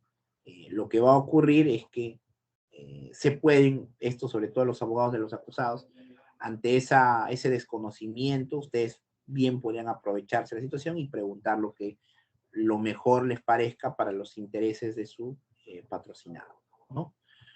Ahora, también, ¿qué pasa si el testigo no recuerda algo? Me explico. Vamos a suponer que el testigo hubiera declarado, ¿no? Hubiera declarado durante las diligencias preliminares o durante la investigación preparatoria, ¿no? ¿Qué hubiera pasado si el testigo hubiera declarado? ¿No? Entonces se le hace la misma pregunta al testigo, pero ahora en juzgamiento, y no recuerda, ¿no? Y no recuerda, ¿no? En ese caso, el fiscal, ¿no? Porque es su testigo, ¿no? Le va a preguntar, ¿no? Si esta persona declaró en la fecha tal, ¿no? Sí, sí declaré, ya. Ya, perfecto. Entonces, para refrescarle la memoria, ¿no? Se le pone a la vista, ¿no? Su declaración y en la pregunta tal, mire, usted respondió esto. ¿Se ratifica en su respuesta o cambia de respuesta? A ver qué respondía. A ver, sí, conforme, sí, sí, sí, ya recordé, no se trata de, ya, perfecto. ¿No? Lo mismo puede pasar cuando exista contradicción. La fiscalía le pregunta, ¿no? Le dice, señor testigo, ¿usted estaba presente, ¿no? Cuando esta persona mató a tal persona. Sí, yo estuve presente. ¿Seguro? Sí, estuve presente. Ya, a ver, ¿usted declaró en la fecha tal? Sí, declaré ya. A ver, pregunta tal. Usted, ante esta misma respuesta, usted dijo que no estaba presente cuando lo mataron. Ahora dice que sí estuvo presente. ¿Cuál es su respuesta? ¿Estuvo presente o no estuvo presente? La verdad es que sí estuve presente. Ya, listo, sí estuve presente. Perfecto. Eso se llama la técnica de refrescar la memoria. Es cuando el testigo no recuerda algo que ya respondió anteriormente o cuando existe contradicción en alguna respuesta que dio también anteriormente, ¿no? Doctor, ¿y los peritos? Ya, los peritos generalmente también son órganos de prueba del Ministerio Público, ¿no? Y sobre estos testigos también se aplican las mismas reglas o técnicas de interrogatorio y contrainterrogatorio. Exactamente. Las mismas reglas y técnicas del interrogatorio y contrainterrogatorio se aplican a los peritos. Lo mismo. Doctor, pero en ese caso solamente le puedo preguntar en base a las respuestas del perito. Claro. Pero también si quieres te puedes salir. Sí, ya dije, ¿no? Todo va a depender de la primera pregunta que hagan. Si la primera pregunta que hagan, sencillamente, nadie hace objeción, nadie la cuestiona, pueden preguntar lo que quieran. Ya, lo mejor que sea para sus patrocinados o sus defendidos. Lo mejor que ustedes consideren. Ahora, la lectura de prueba documental, ¿no? ¿Qué se puede leer en el juicio? Se pueden leer actas, denuncias, informes, certificaciones, constataciones, dictámenes, actas, ¿no? Actas de declaración. ¿Y esto cuándo? Vamos a suponer que al testigo se le ha citado y el testigo no fue al juicio, pues, pero ya declaró, ¿no? Entonces, como el testigo no ha ido a juicio, se hace la lectura del acta de su declaración testimonial. Igualmente va a pasar con los policías, ¿no? Quizás también los policías han declarado, pero no han ido a juicio. Entonces se leen también las actas de declaraciones de los policías, ¿no? Si hubiera habido una acta de detención, por ejemplo, ¿no? Detención preliminar o de reconocimiento, de registro, de inspección, de pesaje, de hallazgo, de incautación y allanamiento, todas estas actas también se van a leer. Doctor, y cuando se hace la lectura del acta, ¿no? ¿Qué es lo que pasa en ese caso? Ya, si se hace una lectura de un acta, ¿no? O de una documental, ¿no? Lo que hace el juez, le corre traslado a la defensa del acusado y le pregunta, ¿no? Si quiere dejar constancia o quiere hacer alguna observación, ¿no? A ver, en el acta, a ver, la observación es que ahí se dice que mi cliente estuvo en todo momento sentado. Perfecto, ya, esa es la observación, todo momento sentado, ¿no? O se aprecia que el testigo, el acusado en el acta no se describe que tenga un arma. Perfecto. O en el acta de registro vehicular, por ejemplo, no se halló absolutamente nada, ¿no? Hago la observación que según el acta no se halló ningún tipo de arma, punzocortante, ni de fuego, nada. Entonces, esas son las observaciones en virtud al contenido de las actas o de las documentales que yo puedo dejar constancia, ¿no? Que yo puedo dejar constancia, ¿no? Finalmente, también debo señalar, ¿no? Que durante el juzgamiento, ¿no? Se puede presentar un recurso en particular. ¿Cuál es este recurso en particular? Es la reposición. Ya es la reposición. ¿Qué significa? Si en el juzgamiento, ¿no? Se plantea algún tipo de incidente. ¿Qué tipo de incidente, doctor? Por ejemplo, en el interrogatorio y contrainterrogatorio, ¿no? El acusado ha formulado una pregunta, por ejemplo. ¿Ya? La fiscalía se ha opuesto, dice, la objeción. Y el colegiado, el juez dice, no, fundada la objeción, pero yo no estoy conforme con esa decisión. Entonces yo le digo, señores jueces, interpongo recurso de reposición.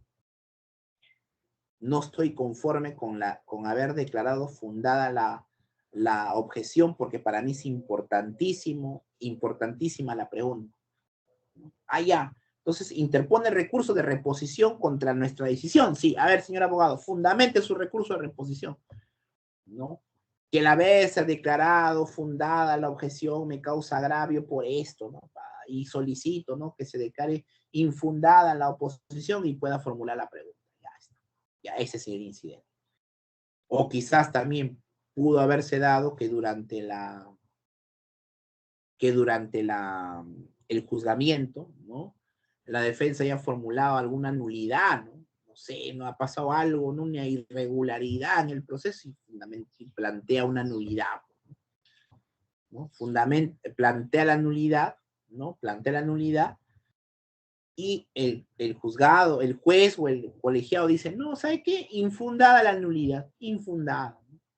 Infundada, sí, ya sé que no estoy de acuerdo con eso, planteo recurso de reposición. Ah, perfecto, se le escucha. O por ejemplo, cuando se ofreció también la prueba nueva, ¿no? Se declara, ¿no?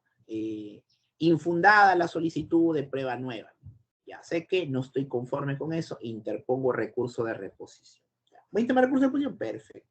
A ver, señores jueces, no estoy conforme con su decisión, porque en el presente caso sí se debió admitir esta prueba por A, B, C, D. Ah, ya. A ver, vamos a analizarlo. Sí, pues tiene razón, el abogado debe admitirse su prueba, ya. ¿De qué? Vamos a declarar fundada su reposición y le admitimos, porque sí, tiene razón, señor abogado, ya está listo. Entonces, el recurso de reposición se va a plantear frente a cualquier decisión que manifiesten o declaren los jueces en el juzgamiento. Cualquier decisión puede ser objeto de una reposición, salvo algo que ahora les voy a comentar, ¿no? ¿Cuál, doctor? Ya. Salvo, por ejemplo, ¿no? Que se produzca prueba de oficio, que eso lo vamos a ver más adelantito, ya falta poquito para llegar a esto. Pero así como hay reglas, también hay excepciones, ¿no? Porque uno diría, doctor, usted nos está diciendo que toda decisión judicial yo la puedo impugnar en el juicio a través de un recurso de reposición, ¿correcto? Pero debe haber algo que no se pueda reponer, sí, la prueba de oficio. Pues. Ahora la vamos a ver, ¿ya? Entonces, vamos a suponer, ¿ya? Vamos a suponer que ya se ha actuado toda la prueba. Ya declararon los testigos, declararon los peritos, se leyeron las documentales, ya. Ya se hizo, ya se actuó, porque es el término correcto, ya se actuó toda la prueba. Ya toda la prueba ya se actuó. Entonces, una vez que se ha actuado toda la prueba, puede ser que el órgano judicial, esto es, el juez unipersonal o los jueces colegiados, ¿ya? le digan al fiscal que de acuerdo a la prueba que se ha actuado, el delito que está postulando no se va a poder probar. Que el delito que está proponiendo no se va a poder probar. Y eso me ha pasado en varios casos, ¿no? Sobre todo en casos de delitos sexuales, ¿no? El fiscal ha acusado violación, pero no hay violación si no hay tocamientos. O la fiscalía ha propuesto un feminicidio cuando es solo un homicidio. ¿No? O quizás ha propuesto una colusión agravada, pero no es colusión, sino es peculado, por ejemplo. Entonces, el órgano jurisdiccional le dice al fiscal, ¿sabe qué? Tu prueba no está bien dirigida a ese delito, sino a otro. Ahora, la pregunta es, doctor, pero ¿usted no cree que eso ya no es un adelanto de opinión, un adelanto de sentencia? Yo considero que sí. Con esto, miren, esta facultad jurisdiccional, a mi entender, rompe, destruye, acaba, deja sin sentido prácticamente el modelo acusatorio o adversarial que se plantea o se afirma que se tiene. ¿No? Lo destruye, lo hace trizas. ¿Por qué? Porque se supone que el juez es imparcial, pues. Se supone que el juez es imparcial. ¿Y qué significa que sea imparcial? Si el juez ve que el fiscal no va a probar ese delito, ese es problema del Ministerio Público. No tiene que ser problema del juez. El juez tiene que sentenciar, ese es su rol. El juez no tiene por qué interesarse por cuál delito se le debe condenar a esta persona. Pero hay esta facultad, y particularmente les digo así, ¿no? Me ha pasado varias veces que los jueces han cambiado la calificación. Le han dicho a los fiscales, ¿sabes qué? Este no es este, sino es este. No es este, sino es aquel. Oiga, pero ¿por qué le dice? Si ya iba a ganar mi caso. Doctor, es una facultad del juez. Es una facultad jurisdiccional. Ahora, imagínense esto, ¿no? Tú te has defendido desde las diligencias preliminares de un delito, ¿no? Te has defendido a muerte, a capa y espada, te has defendido de un delito. Y ahora resulta que te cambian de delito. Te has estado 2, 3, 5 años, ¿no? Detrás de un delito, defendiéndote este delito para que, estando al último, ojo, porque ya acá se ha actuado toda la prueba se ha actuado, y los jueces dicen, ¿sabe qué? No es ese delito, sino es otro. Si prácticamente ya se sabe que por ese otro delito te van a condenar.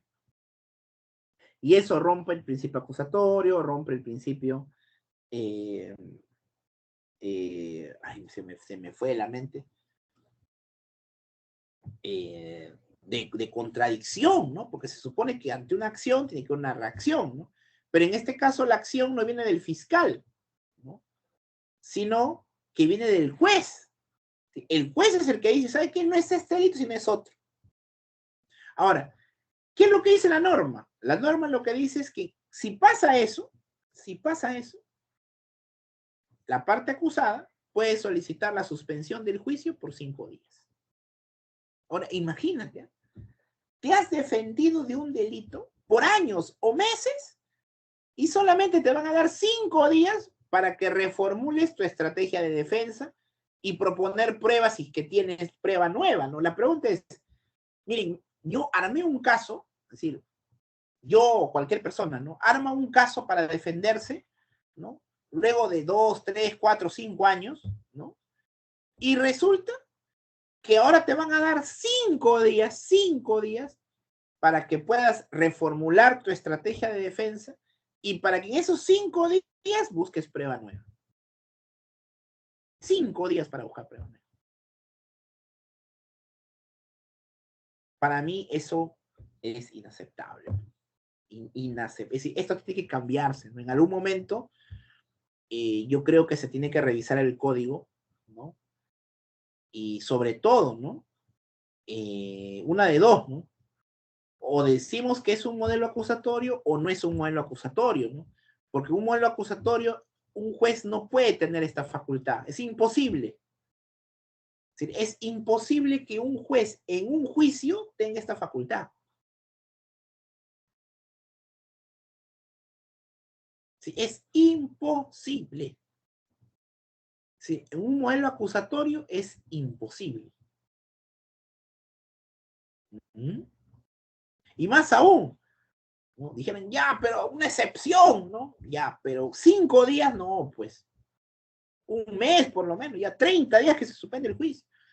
Para que tengas el tiempo de armar tu estrategia de defensa, de buscar tus pruebas, tus testigos. ¿Qué vas a armar en 5 días?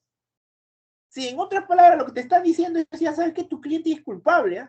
Por si acaso, ya es culpable, ya es culpable. Entonces, eso es particularmente para mí es inaceptable. Pues. ¿No? Así, en un modelo acusatorio eso es inaceptable. Prácticamente, los que me están escuchando ahora y los que me van a escuchar después seguramente, lo que les podría decir es que la desvinculación procesal y acusación complementaria sencillamente destruye al modelo acusatorio adversarial, esa era la palabra que se me fue de la mente, adversarial, ¿no? Que se nos ha dicho desde la maestría, las aulas universitarias o eventos académicos, no, que es un modelo, no es, pues. Lo que tenemos es un modelo, creo yo, mixto. Es decir, tiene de adversarial y aún tiene de inquisitivo. Es decir, esta facultad es inquisitiva, pues. Es decir, esta facultad es inquisitiva. Hay que decirlo con todas sus letras, inquisitiva. ¿Por qué es inquisitiva?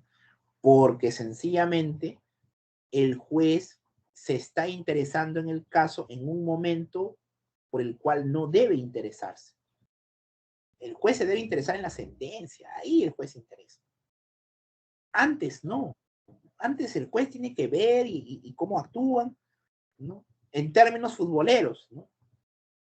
Es como que si el juez, el árbitro, ¿no? Ve que están empatando, ¿no? Y ustedes están de visita, ¿ya? Entonces a la visita le conviene el empate, ¿no? Porque con el empate clasifican, se van al mundial, ¿ya? Pero el árbitro no quiere que empaten, pues. El árbitro quiere que el local gane. Quiere como sea que gane. Entonces, ¿qué hace el árbitro? Le inventa un penal. El mínimo roce en el área, penal. Se acabó. Se acabó todo lo que se han defendido. Están en el minuto 90. Han dado 4 minutos de tiempo compensatorio, ¿ya? 91, 92, 93, penal. Penal, gol, se acabó. Chao del mundial. Ya, eso mismo pasa aquí.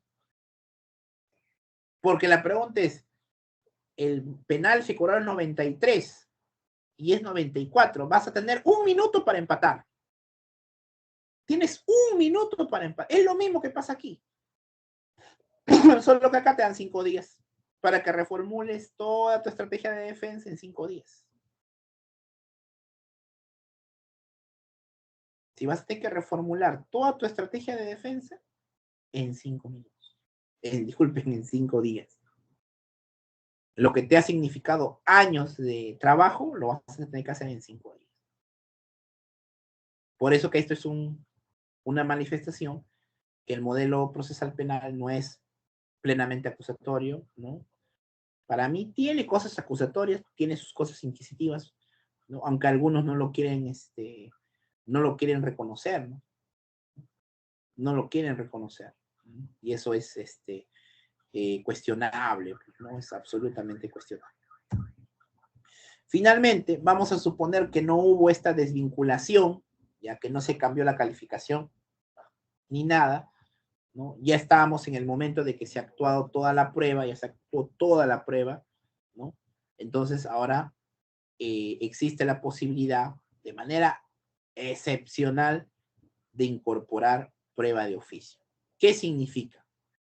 Ya acabó el juicio, ya acabó, y ya terminó, ya se actuó toda la prueba de la fiscalía, se actuó la prueba que ha podido ofrecer el acusado, el actor civil, el tercero civil, ya se actuó todo, ya declararon los testigos, los peritos, las documentales, todo ya está todo.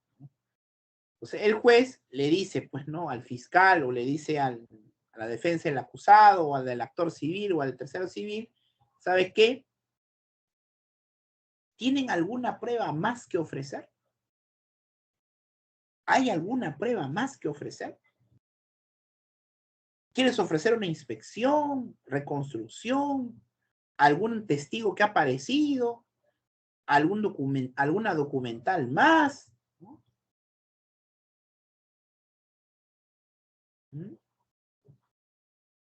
Entonces, esto también, ahora algunos dirán, doctor, pero esto puede jugar a favor o en contra, ¿no? Porque también acá, usted al inicio de esta charla dijo que si había prueba que no se ofreció anteriormente, ¿no? Porque mi abogado no sabía, mi abogado desconocía, no entendió bien el caso. Ya, ¿esa prueba sí la puedo introducir ahora? Claro. Claro, ahora sí.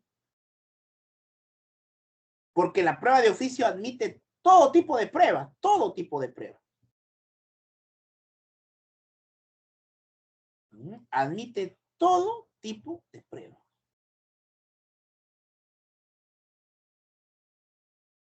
Entonces, por ese lado, ¿no? La prueba de oficio le permite a ambas partes, es decir, Ministerio Público o parte acusada, ¿no? Ofrecer toda la prueba que considere que no pudo ofrecer antes. Ya, no pudo ofrecer antes esa prueba. Sí, por N razones no pudo ofrecer esa prueba. Ahora, la pregunta es, doctor, pero ¿eso a quién más le conviene? Miren, yo creo, opinión personal, que prueba de oficio no debería regularse en el Perú. Por lo menos les comento que en casi todos los países de Sudamérica no existe prueba de oficio en el proceso penal. Bueno, salvo el Perú, ¿no? Porque como se están dando cuenta, ejemplo, si al fiscal le faltó alguna prueba, entonces el fiscal trae esa prueba que le ha faltado, pero esa prueba que le ha faltado, ¿para qué es? ¿Mm? Para que si le faltó prueba, completa la prueba y se condena, pues, ¿no? Es decir, a mi entender, la prueba de oficio, sobre todo, ¿no? A quien le va a afectar es al acusado, ¿no? ¿Por qué, doctor? Porque el Ministerio Público, pues, tiene toda la mano, pues, es decir, tiene a la mano los policías, puede solicitar lo que considere. En cambio, el acusado y su defensa contra el Estado, es decir,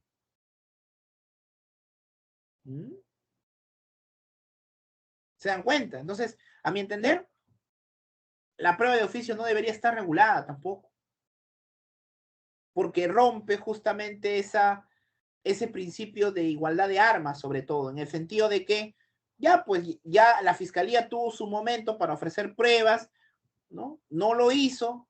Al final, ¿no? Como se ha dado cuenta que, entonces uno diría, doctor, pero que se ha dado cuenta, entonces que la prueba de oficio de alguna otra manera va a amparar que la negligencia, la desidia que puede tener el Ministerio Público, yo considero que no. Yo particularmente considero que no. Pero bueno, está la prueba de oficio. Tanto acusados como fiscales, una vez que se ha actuado toda la prueba, también pueden ofrecer pruebas que no necesariamente va a ser nueva, no puede ser prueba antigua, que no se postuló, que estaba en la carpeta, que apareció, que no apareció, toda la prueba que quieren. El único requisito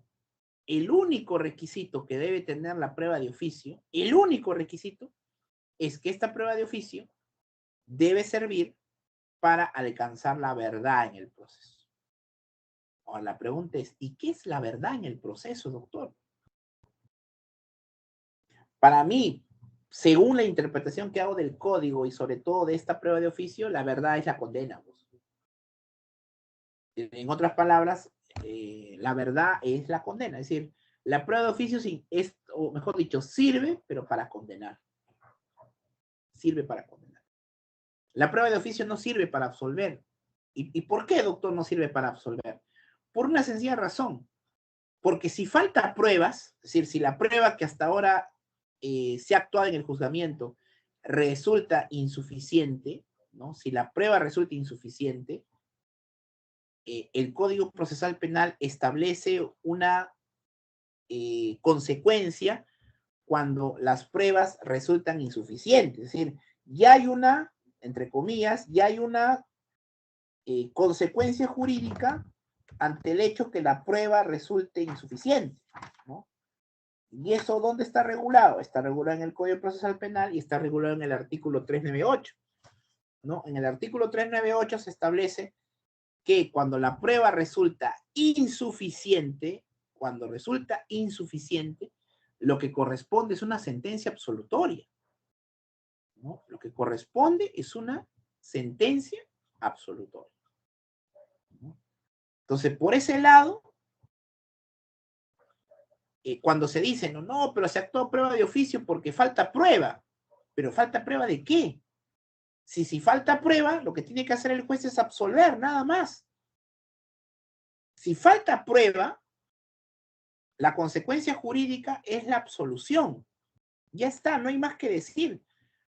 Yo como acusado, ¿para qué quiero más pruebas si ya sé que si falta pruebas me van a absolver? ¿Para qué voy a buscar más pruebas? El que va a buscar más pruebas, no para absolverme, sino para condenarme, es el fiscal, ¿no?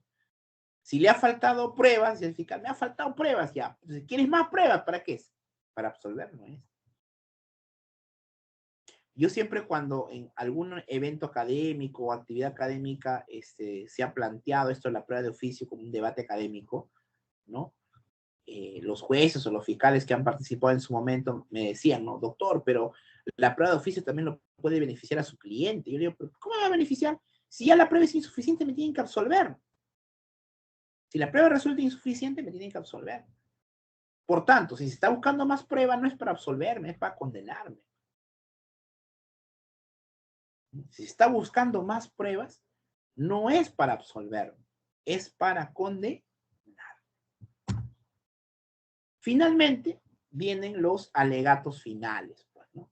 Es decir, si se actuó la prueba, o si apareció la prueba de oficio, o si apareció la desvinculación, ¿no? Siguen los alegatos finales, ¿no?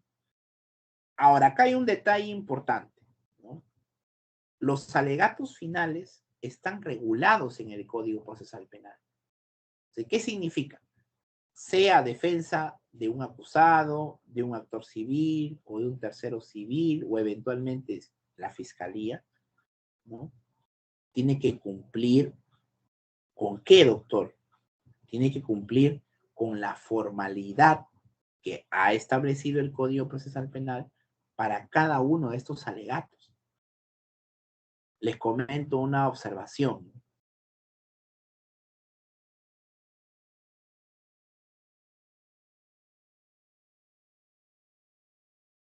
La observación que yo les hago es la siguiente. Miren, yo he visto ya en un par de casos, por lo menos, ¿no? Donde la fiscalía, cuando da sus alegatos de clausura, lo que hace es leer nuevamente su acusación.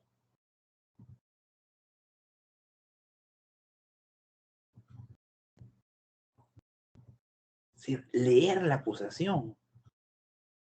¿Y eso qué significa, doctor? Eso significa no cumplir con la formalidad que establece el Código Procesal Penal para efectos de los alegatos, ¿no?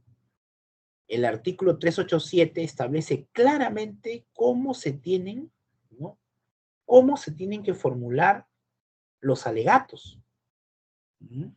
Es decir, los alegatos de clausura no es leer la acusación,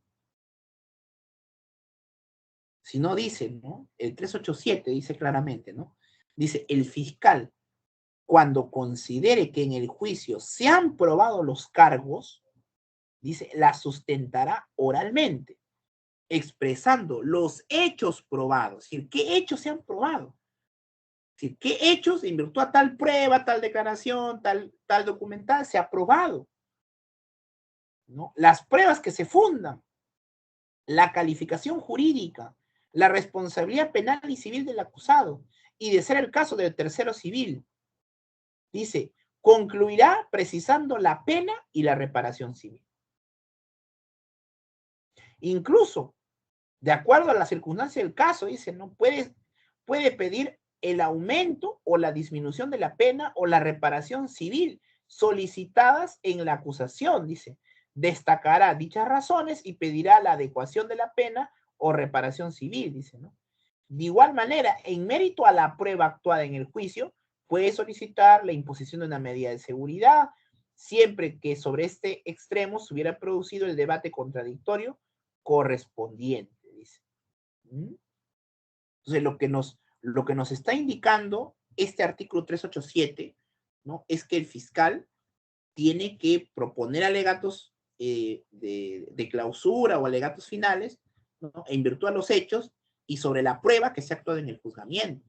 Lo que no puede hacer el Ministerio Público, ¿no? Es leer su acusación, que eso ya hasta en un par de oportunidades he podido advertir, ¿no? De dos fiscales, particularmente uno en Lima y otro en Callao, que en los alegatos finales han leído la acusación. Doctor, ¿y en ese caso qué conviene hacer? ¿Conviene corregir al fiscal o no? Miren, yo soy de la idea, propuesta, de que no lo corrijan, que hable, que lea su acusación de nuevo, como dicen, no se harán ustedes los locos, ¿no? O como quien dice, serán los desentendidos, ¿no?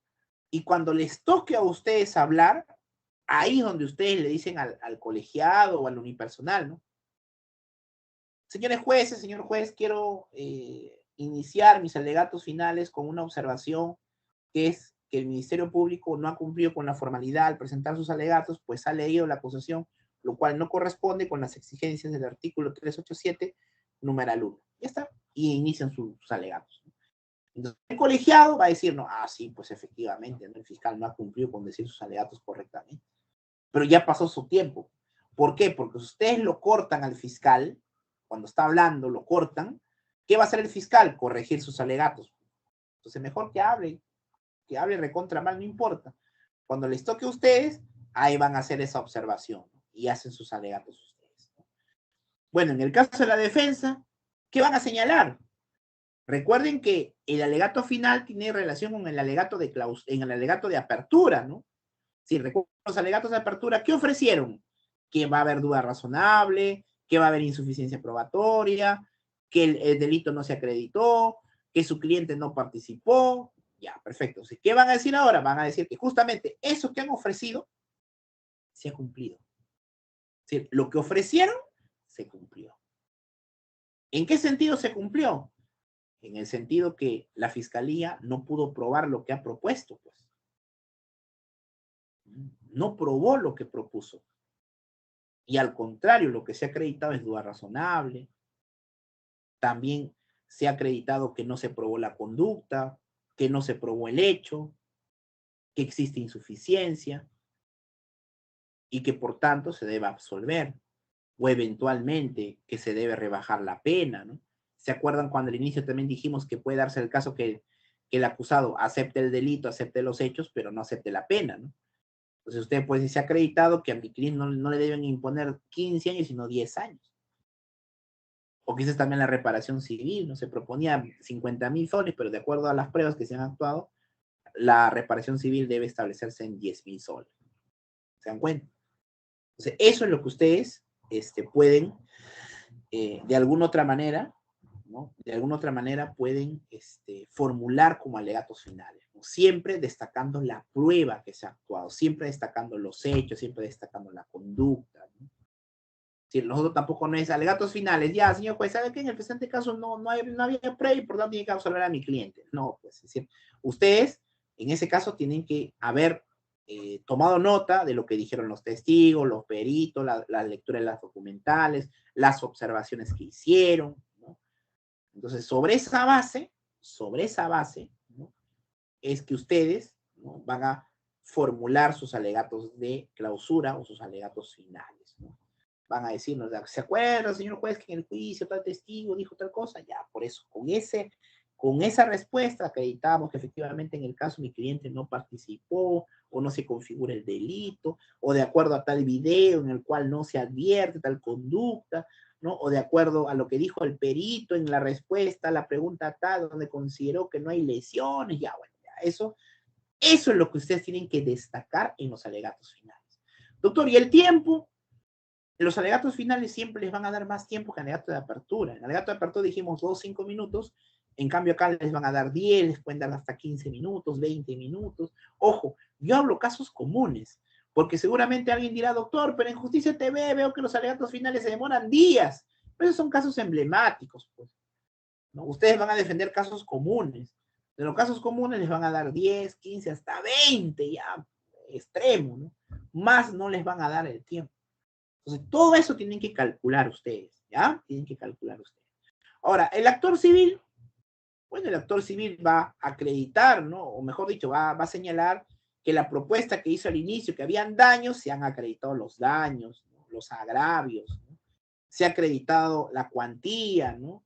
Y que por tanto existe responsabilidad civil y se tiene que establecer una reparación civil por el monto tal, ¿no? Es decir, el actor civil lo que va a destacar en los alegatos finales es los daños, que los daños que propuso al inicio se han probado en el juicio y que esos daños que se han probado ameritan una reparación civil de tal. Listo. El tercero civil, ¿qué va a decir?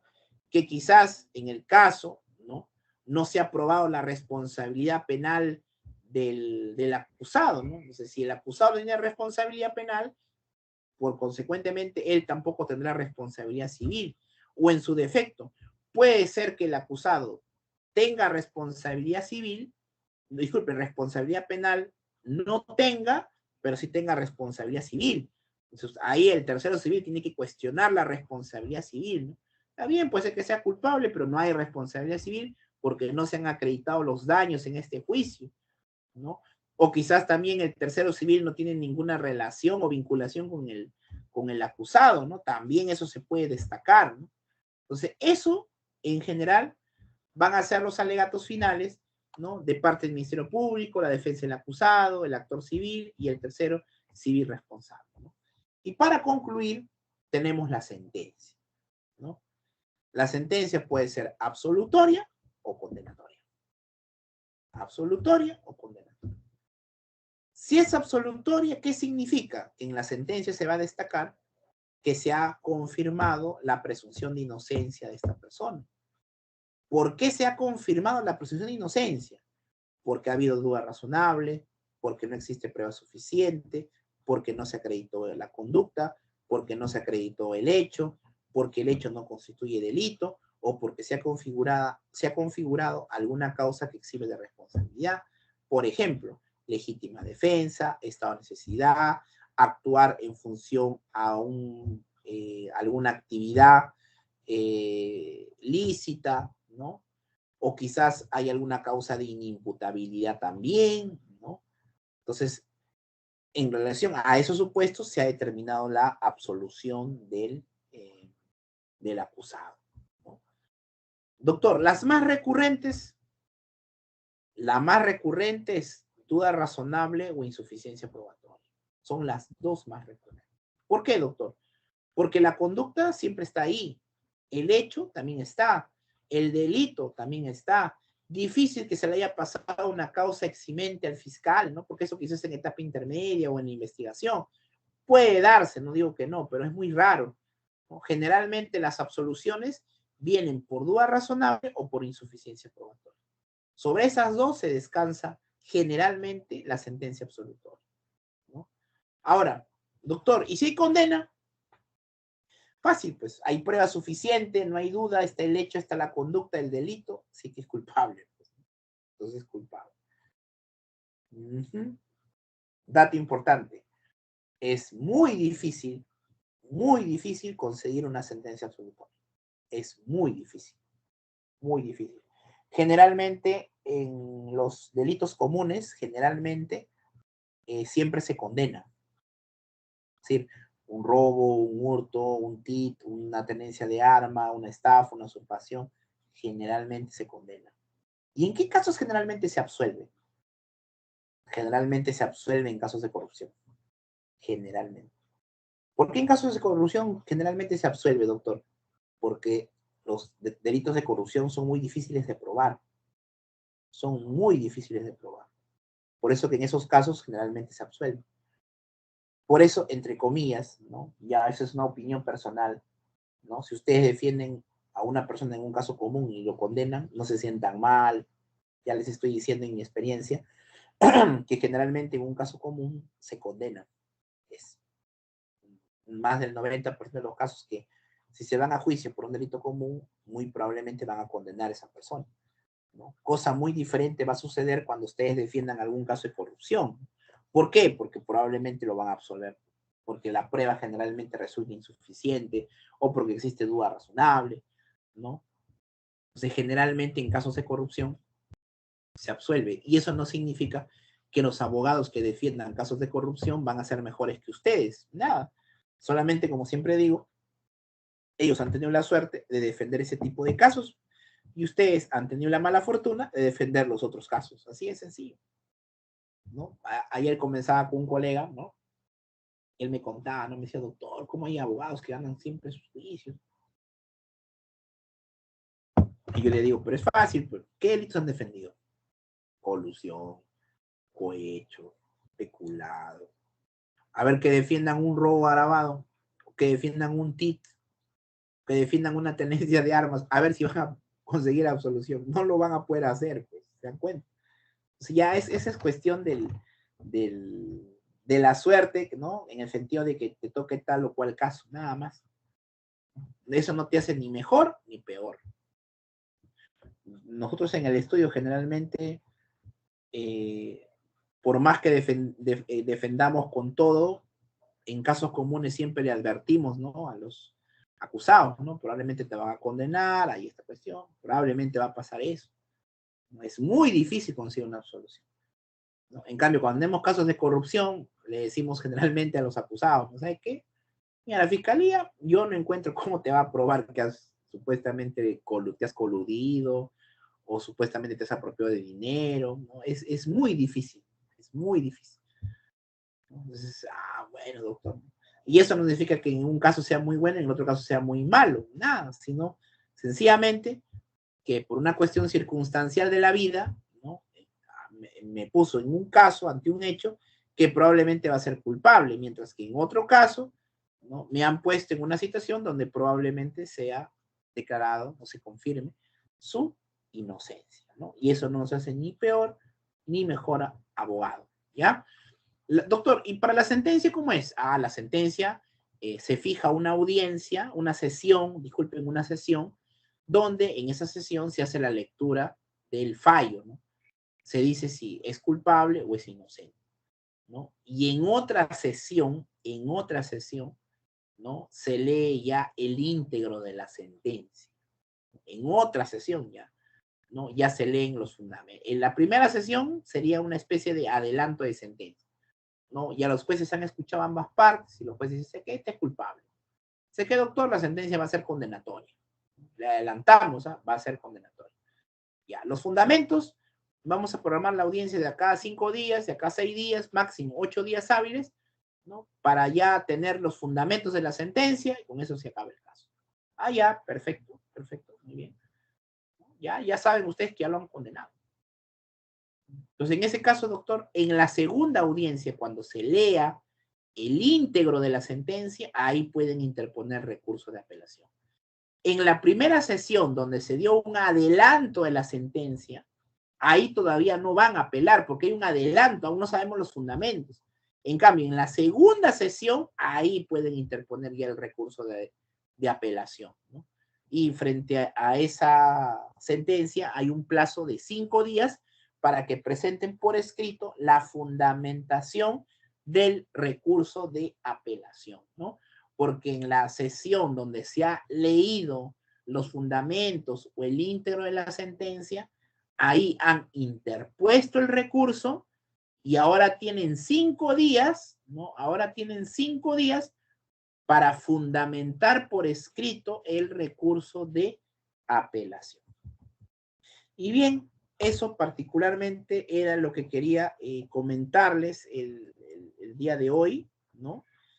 Particularmente espero que esto del juzgamiento tiene para rato, particularmente tiene para rato, ¿no? En el sentido de que hay muchos puntos que,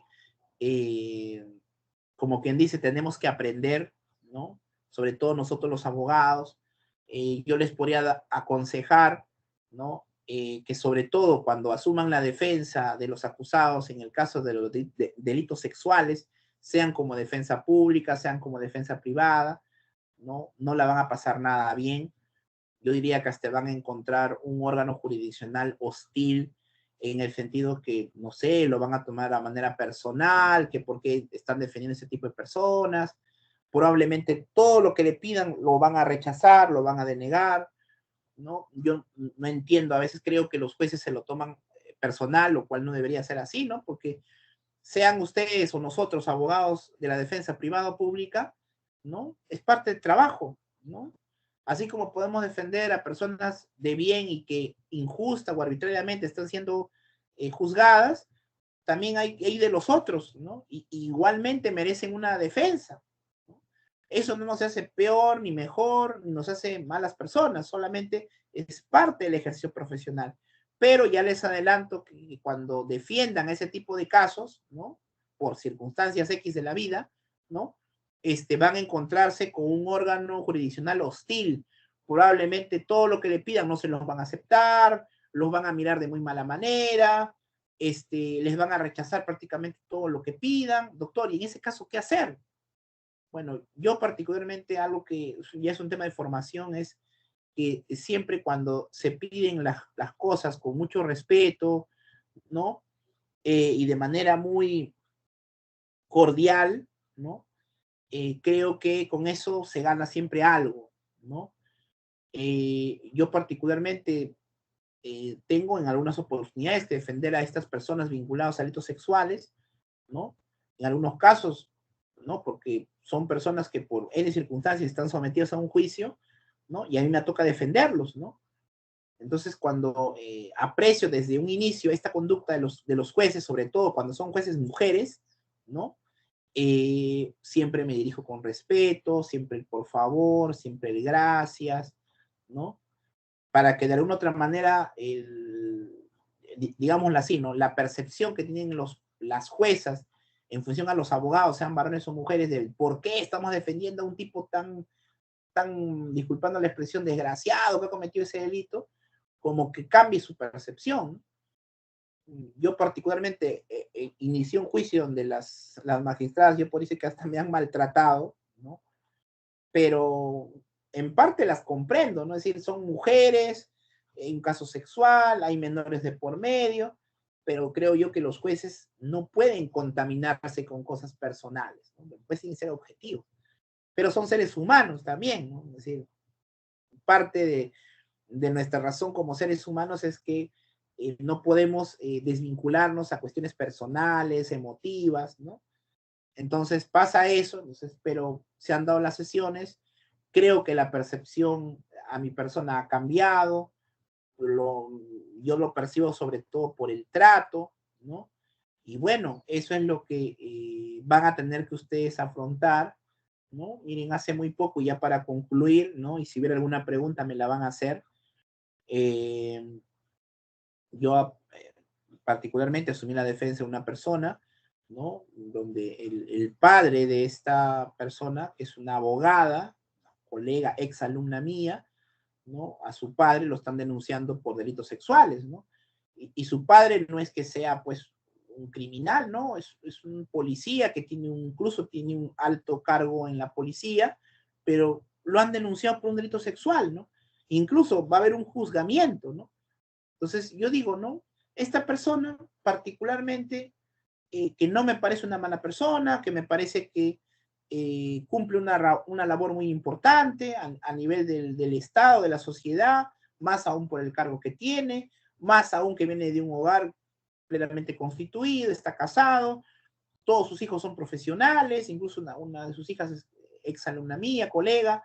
Yo diría, ¿en qué sentido me haría mal defender a esa persona, no? No me haría, particularmente creo yo que no voy a dejar de ser la persona que soy, ¿no? Pero seguramente que vamos a tener que afrontar un juzgamiento, ¿no? Donde las jueces, sean varones, no, disculpen, sean sobre todo mujeres, ¿no? Seguramente van a mostrar un comportamiento que particularmente no debería ser el caso, pero hay que afrontarlo, ¿no? Y actuar conforme a las técnicas, conforme a las reglas de litigación y conforme a cada una de las etapas y a lo que podemos hacer y a lo que no podemos hacer durante lo que es el juzgamiento. Bien, ese ha sido mi comentario final, mi experiencia personal, ¿no? Hay mucho por aprender aún del juzgamiento, ¿no? Considero que hay cosas que se tienen que corregir del juicio, ya les indiqué algunas, la crítica en relación a algunos aspectos, ¿no? Que obviamente tendrán que ser objeto de revisión y de modificación en determinada oportunidad si queremos denominar al proceso penal propiamente como un modelo acusatorio o adversarial, cosa que para mí no lo es. Para mí es un modelo mixto, tiene de adversarial, tiene de inquisitivo, pero yo particularmente no le denomino un proceso propiamente acusatorio, adversarial, y menos aún que sea garantista. Bien, eso sería todo de mi parte. Si hubiera alguna pregunta escrita u oral, encantado de escucharla.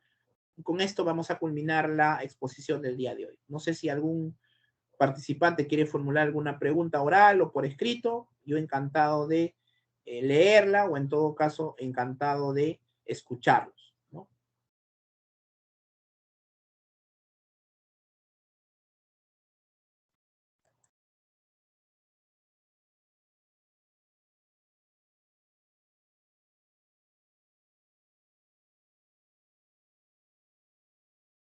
No hay preguntas. Gracias.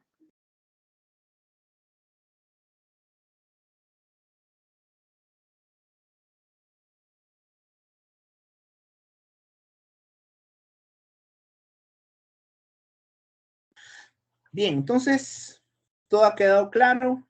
Veo que no hay ni una pregunta o escucho alguna pregunta, no sé, de los invitados.